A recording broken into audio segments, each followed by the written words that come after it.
What was the transition like for you after going from a video and operations aspect of the team to now being an assistant coach?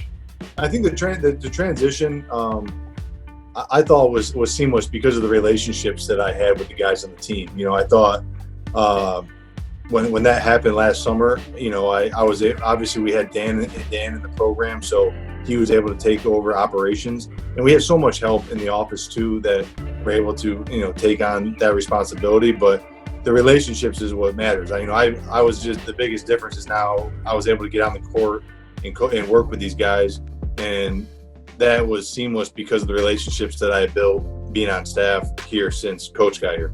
Was it always the plan for you to become a coach? And overall, what has that journey been like from being a student athlete to now being an assistant coach for a leading college basketball program? Yeah, I think growing up, I loved the game of basketball since I was a kid, but I did have a realization that I was not going to be an NBA player, and I wanted to work in the game, and I wanted to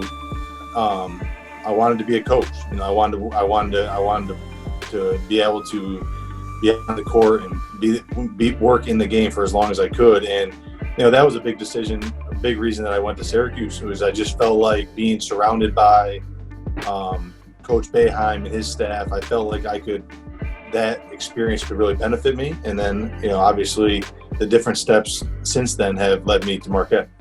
In your opinion, and I've asked this to Dexter and Simir, and they've given me a couple different answers, but do you have a clear GOAT in that debate?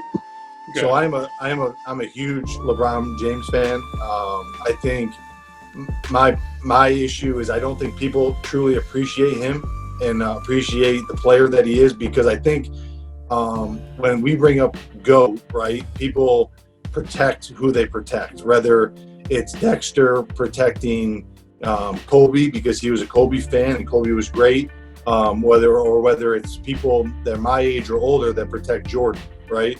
And I have Jordan as the best player ever. And I want to be on record that I think it is razor thin between number 2 being LeBron James. And that's how close I think it is. The guys have asked me to put together my official top 10 list, which I am still working on. I'm not quite ready to release that, but that's because we talk about it all the time, and it's fun to talk about. When you look at the 2021 season coming up, and I know it's a long way away, what are you most looking forward to with this new team?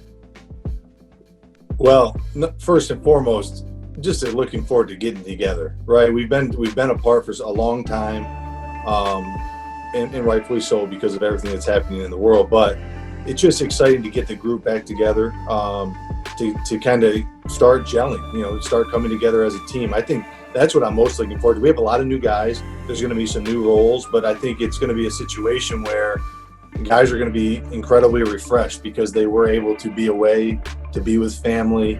I think hopefully when they get back to campus, whenever that is, that we just hit the ground running, and there's a sense of enthusiasm that we haven't had, not just in a sense because we've been apart for so long.